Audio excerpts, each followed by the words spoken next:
Et si c'était ça, l'avenir de l'agriculture? Planter des arbres au milieu des champs.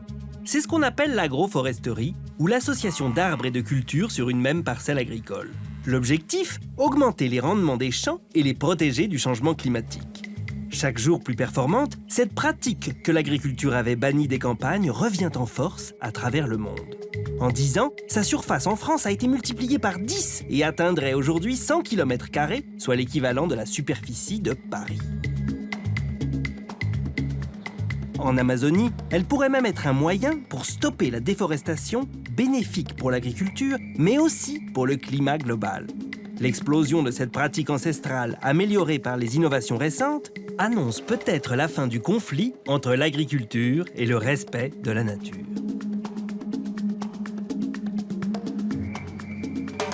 Des campagnes européennes au cœur de l'Amazonie, partons à la rencontre des pionniers de cette pratique, passionnés et convaincus que l'avenir est au mariage des champs et des arbres.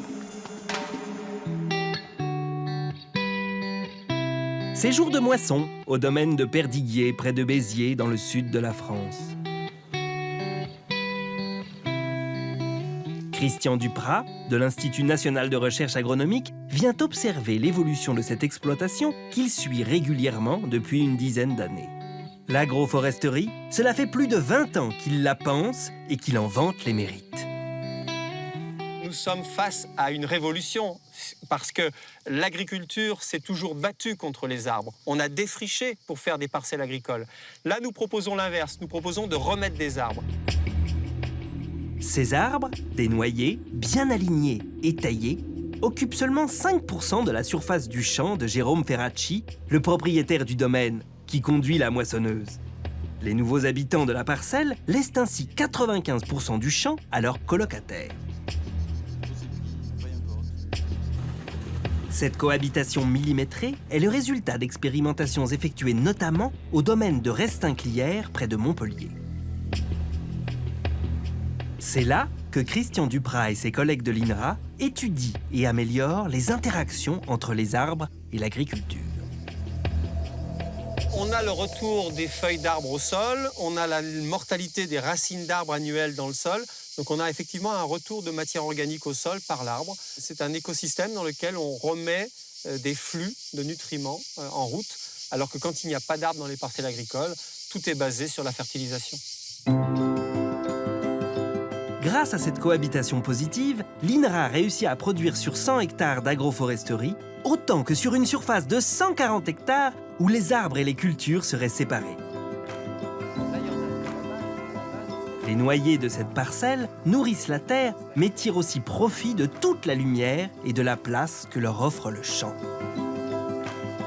Ils sont moins serrés, donc ils sont très bien éclairés. Ils n'ont pas de compétition entre eux. Ils ont des conditions extrêmement favorables. Pour mettre en évidence ces résultats, l'INRA analyse ces parcelles sous toutes leurs coutures.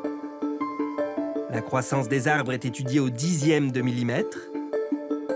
Des scanners et radars permettent de visualiser sur ordinateur tous les arbres et notamment l'ombre qu'ils apporteront aux cultures. Cette cohabitation est même observée là où on ne la voit pas, c'est-à-dire au sous-sol. Ben voilà, on est au fond de la fosse et on a tout un ensemble de capteurs qui enregistrent en permanence la température et l'humidité du sol à toute profondeur, depuis la surface jusqu'à 4,50 m, ce qui nous permet de connaître les conditions de croissance des racines des arbres sous ces parcelles agroforestières. On a montré quelque chose de tout à fait nouveau, c'est que les arbres ont des racines extrêmement profondes, qu'ils n'ont pas du tout dans les plantations forestières. Et c'est la compétition avec les cultures qui les force à descendre. Et du coup, ils ont un système racinaire beaucoup plus profond, comme celui qu'on observe là, et ils souffrent moins de la sécheresse.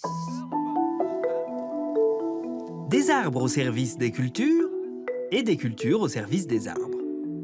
Grâce aux découvertes faites ici, les agronomes de l'INRA aident les agriculteurs à implanter l'agroforesterie dans leurs champs. Là, je te félicite, parce que j'ai rarement vu quelqu'un qui serre le blé autant sur les arbres que là. Là, mais c'est bien. En fait, pour moi, c'est bien. Parce qu'en fait, ça oblige les arbres à descendre, à s'approfondir. Donc, c'est nickel. Alors l'arbre, il apporte d'abord une protection climatique. Il a un effet brise-vent, un effet d'ombrage, donc il atténue les stress thermiques quand il fait trop chaud pour les cultures, les stress hydriques quand c'est trop sec pour les cultures. Et ça peut être très important dans le contexte du changement climatique. On a de plus en plus des sécheresses ou des températures élevées au printemps, et la présence d'arbres au milieu des parcelles permet de combattre ces problèmes. Si les arbres apportent de nombreux bienfaits aux cultures qui poussent à leurs pieds, ils représentent aussi un intérêt économique. L'agriculteur qui en plante dans ses champs investit sur le long terme. Les noyers de Jérôme Ferracci pourront être vendus à des ébénistes près de 1 000 € pièce d'ici une trentaine d'années. 1600 arbres comme ça, adultes, ça peut représenter un sacré capital et qui a été construit sans perdre le revenu annuel. Donc ça, c'est vraiment la force d'avoir les deux, le court terme et le long terme. Et nous, on a des jeunes qui s'installent et qui plantent pour leur retraite. Des jeunes qui plantent des arbres, c'est le cas de Rémi Saint-Gier et de Claire Bertrand. Ils reprennent la ferme des parents de Rémi Saint-Gier dans la région parisienne et ont décidé d'y implanter l'agroforesterie. Il y a quelques mois, amis, familles et curieux les ont aidés à planter 1984 arbres. Dans cette région connue pour ses immenses champs de céréales, les arbrisseaux changent déjà le paysage. Là, on est en train d'identifier les arbres qui ont eu une fragilité ou qui se sont mal implantés pour faire un bilan et pouvoir les remplacer si besoin avant qu'il soit trop tard. Si ces deux agriculteurs suivent de près l'évolution de leurs jeunes pousses, c'est qu'ils ont choisi chaque arbre en fonction des zones de leur parcelle. Les différentes essences pourront ainsi s'adapter aux différences d'environnement qui existent parfois au sein d'un même champ. On a plusieurs types d'arbres parce qu'en bas de cette parcelle, c'est très hydromorphe. L'hiver, on a des flaques d'eau, donc il a fallu choisir des espèces d'arbres adaptées à cette humidité. Pas n'importe quelle espèce peut résister à cette humidité. En haut de la parcelle, c'est très sec. Donc là, on a choisi l'acacia qui peut s'adapter en fait plus facilement à des sols un peu plus pauvres et plus secs, quoi. Noyer, merisier, chêne. Au total, ce sont 19 essences d'arbres qui peuplent la parcelle. Une fois plantés, ils vont réenrichir leurs alentours en biodiversité. L'agroforesterie, ça permet de multiplier les habitats, donc de multiplier les habitants. Une biodiversité retrouvée qui va rendre de nombreux services aux agriculteurs. Les bourdons vont aider à la pollinisation des cultures. D'autres, comme les scarabées, vont les protéger de leurs prédateurs. On appelle tous ces animaux des auxiliaires de culture. Alors que l'agroforesterie séduit les jeunes agriculteurs, elle est étudiée à la loupe par les chercheurs de l'INRA. Objectif, faire naître de nouvelles variétés de céréales. Les arbres changent le climat local du champ où ils sont plantés. Ils le stabilisent et le rafraîchissent. Les cultures, pour être plus efficaces, doivent donc s'adapter. En France, l'agroforesterie n'en est qu'à ses débuts. Mais les chercheurs de l'INRA espèrent le développement de cette technique sur 500 000 hectares d'ici 15 à 25 ans. L'agroforesterie ne servirait pas qu'à mieux produire dans ses champs. Dans une autre région du monde, en Amazonie, elle pourrait aussi préserver un écosystème capital pour l'humanité. Au Brésil, la forêt vierge et l'agriculture sont depuis 40 ans des ennemis mortels. À lui seul, l'élevage serait responsable de 60% de la déforestation. Pour remédier à ce cercle vicieux, Gladys Martinez de l'Embrapa, l'agence d'agronomie brésilienne, a bien étudié ce processus.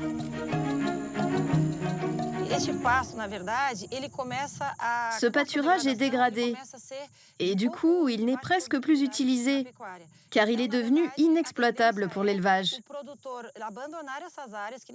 Alors le producteur va abandonner ces zones qui vont devenir des friches. Et il va déboiser à nouveau pour installer son bétail dans de nouvelles zones qui par la suite connaîtront le même sort si elles sont mal entretenues.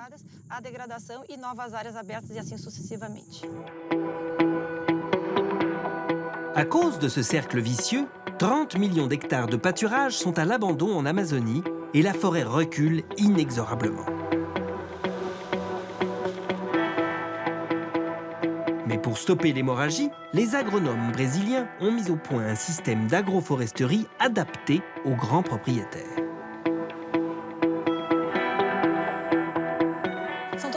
Là, il n'y a que des femelles? Oui, ce sont toutes des femelles. Et elles ont quel âge? Elles ont entre 15 et 18 mois. Waouh, c'est vraiment bien. À Paragominas, ancienne région championne de la déforestation, plusieurs dizaines de millions d'arbres ont déjà été replantés, dont une partie en agroforesterie. Marcus Ubiratan fait partie de ceux qui misent sur la récupération des zones anciennement abandonnées. Tous les ans, on récupère près de 500 hectares et toute la zone que l'on va rendre productive, de nouveau, représentera 10 000 hectares avec ce système. Et aujourd'hui, vous en êtes où? Aujourd'hui, en agroforesterie, on en a déjà fait 3 000 hectares. Marcus a déjà planté à lui tout seul 1 240 000 arbres. Mais à terme, il en aura 3 fois plus. Ces eucalyptus et ces acacias couvriront une surface équivalente à toute l'agroforesterie française. L'agroforesterie pourrait également devenir en Amazonie une manière de lutter contre la coupe illégale de bois. Les eucalyptus plantés par les éleveurs sur leur pâturage pourront être revendus à des usines de cellulose ou pour le bois de chauffe. Si on dispose de bois planté qui peut être coupé légalement, je suis convaincue que le producteur ne se risquera pas à dévaster de nouvelles zones et à couper du bois illégalement.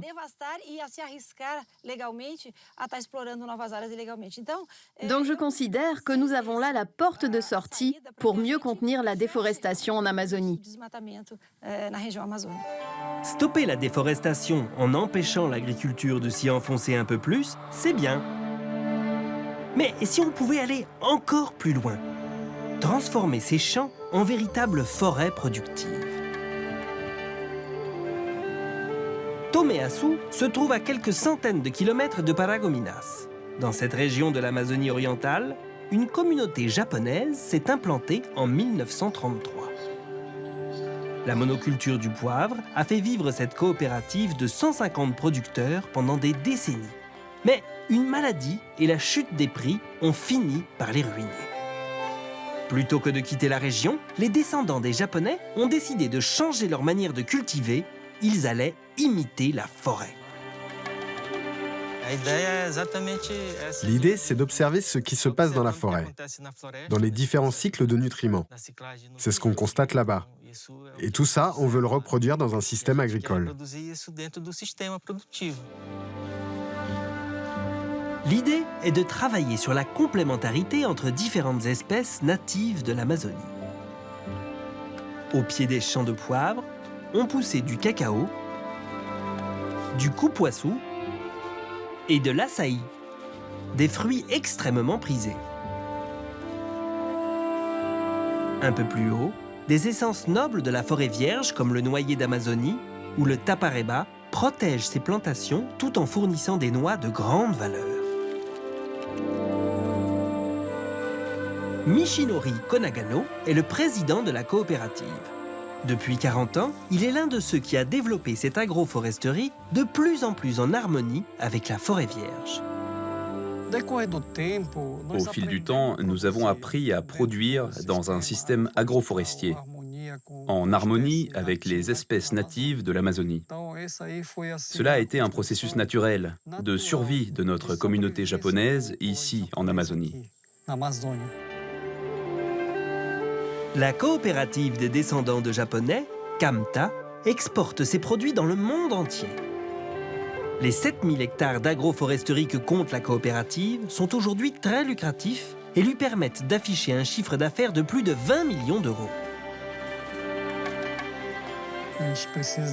La population doit prendre conscience qu'il faut travailler avec l'environnement, produire et en même temps reconstruire l'environnement. J'ai aimé construire ce type d'écosystème, de paysage. C'est notre futur, c'est notre Amazonie. Pour moi, cette plante est très importante.